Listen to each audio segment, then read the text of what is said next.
woman is leading in a lot of negative statistics right now. And this is not to bash y'all, this is to give y'all, I can't even say it's game, because this shit is not a game. It's not a game. It's very serious. In order for heaven on earth, or what we once knew, or what is biblically explained to us to be at one point titled the Garden of Eden. Paradise was on earth at one point. There's literally no reason why it can't be reestablished, except one particular thing, not the only thing, but one particular thing. And that is the woman's relationship with the serpent. It's almost like the woman has become a horcrux for the enemy of God. For those of y'all who don't know what a horcrux is, if you are familiar with the Harry Potter series, a horcrux is basically a portion of your soul transferred into another object, or maybe even another person. We know soul ties are created through, in most cases, or the most common case, we believe it to be through sex. But I don't believe that that's the only manner in which the fabric of our souls can link or connect with one another. And I say that the one particular thing, once again, not the only thing, but the one particular thing that has to be addressed in order for the kingdom of heaven to be established on earth, or the Garden of Eden to be established on earth, or paradise itself to be re-established on earth. It all goes back to the source of the disruption. And it's not just the serpent that's responsible.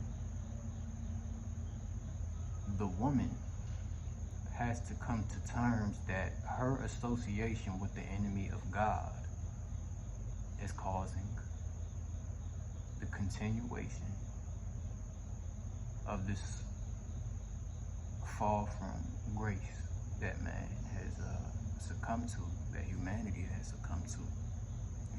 I want to reference something from the Bible that helps you understand as women how you have cheated yourself out of heaven. You've cheated yourself out of paradise, and you are presently and currently and modernly doing the continuation of that behavior that Eve set in motion, that may have been caused by a horcrux. Y'all women may be horcruxes for the devil. The verse that I want to quote comes out of the book of Genesis, chapter 3, verse 15, and forgive me if I stutter, stammer, or misappropriate. Go look for yourself. It says,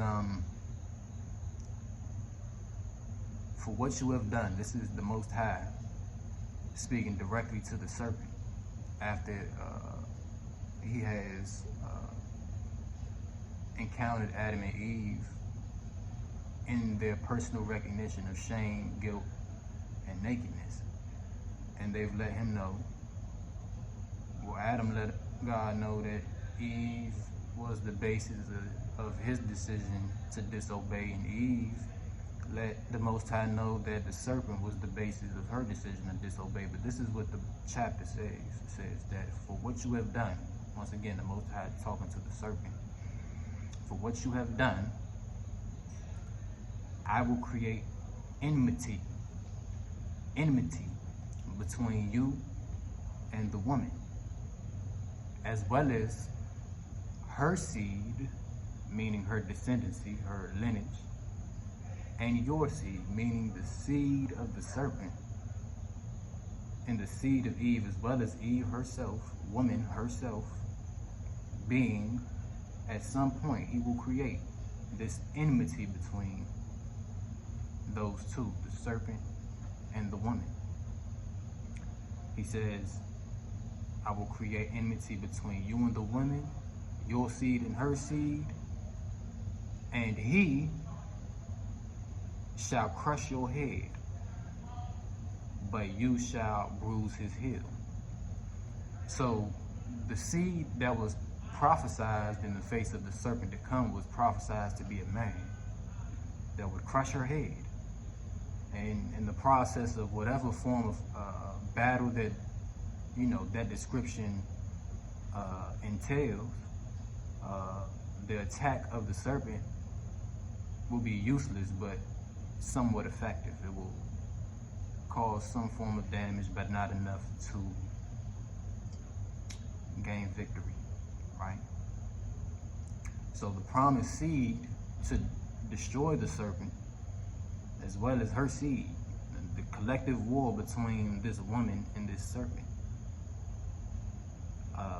will be finalized through this male prophesized entity, which in most cases people say to be what the masses, or who the masses call Jesus, but those in the know call Yeshua.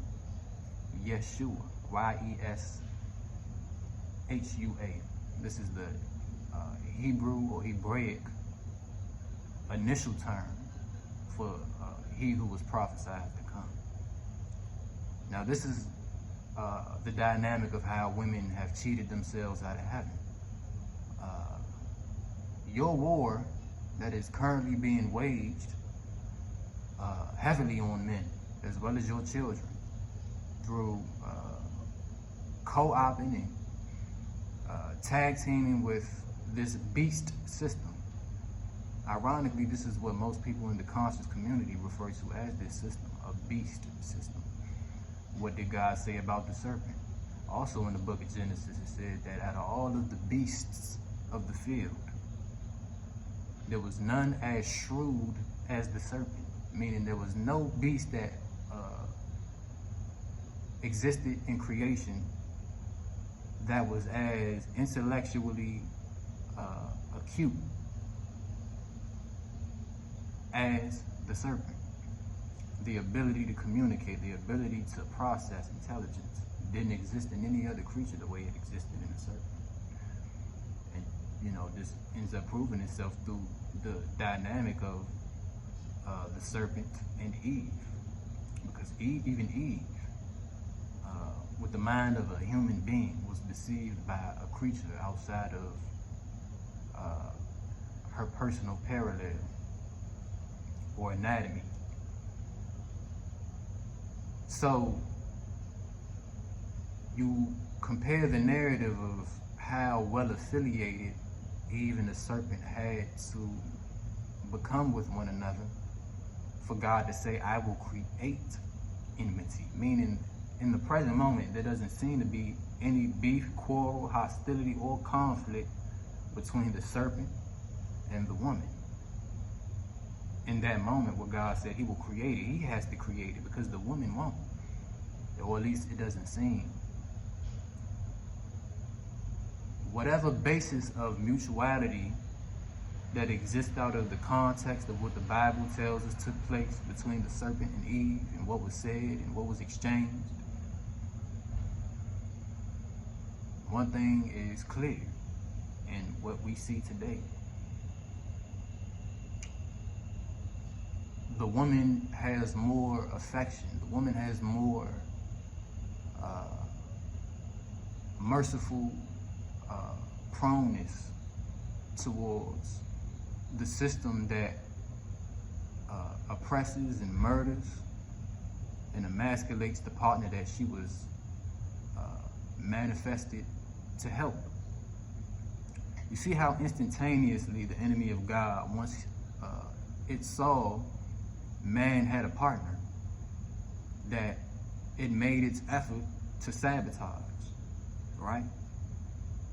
So when we look at today and we look at the statistical evidence of families being torn apart, partially or majorly, centrally by the objectives of the U.S. government or the international governments, wherever the war on men is waged, family court, divorce court, the U.S. justice system collectively is utilized as one extreme to achieve that objective, but the same way the serpent saw how effectively the woman could be weaponized against the man if it could be deceived. If y'all could be deceived, y'all are heavily deceived in this time. And I don't say that to be sexist. I don't say it to be hateful. Even though there's a time to hate, and I hate a lot of this shit that's going on out here. It's wise to hate the things that God hates.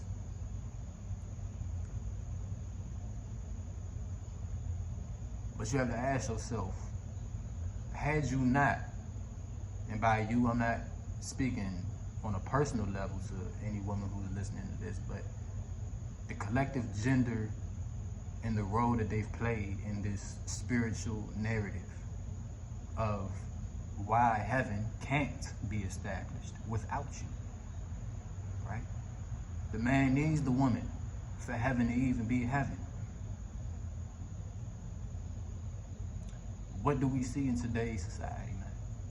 You're looking at this excessive and extreme feminization of men, and I have literally zero problem with any gay men, bi men, trans. I don't give a fuck. Everybody's situation, everybody's origins, and everybody's narrative of how they arrive to the place of who they've become is different. But God said he would create hostility. Meaning at some point, in order for the effects of that deception to be reversed, the woman has to do one thing that she can't seem to do. What she's been constantly been accused of and presently accused of by many men of the past and, in the current and present times. The accountability factor. Your association with the enemy of God prevents heaven from being established. And this does not go for every woman. There are some submissive women out here that understand, that may have been a bit more well endowed with the understanding than some of you other women of why it's important to not just find a good man, but respect and submit to him, if you could locate him. And the standards by which you have become privy to defining a good man has to be reprioritized. It's not about money. It's not about the dollar bill.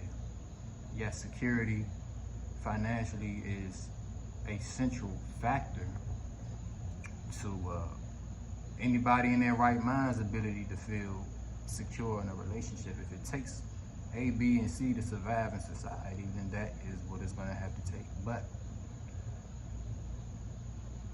the woman's accountability, if the women who are guilty of the statistics that hold men back, that hold their children back, that hold this world back from recognizing the paradise that it has the potential to be, that God created this planet with the intention of being, the woman has to sabotage, the woman has to destroy the Horcrux.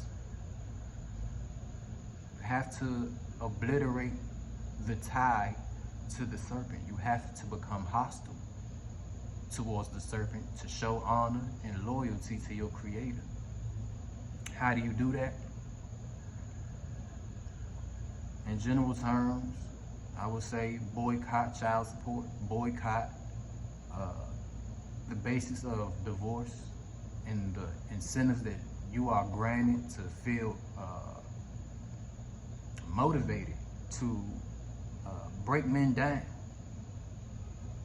You have to challenge your own spiritual and psychological anatomy. This is a fight on all fronts, man.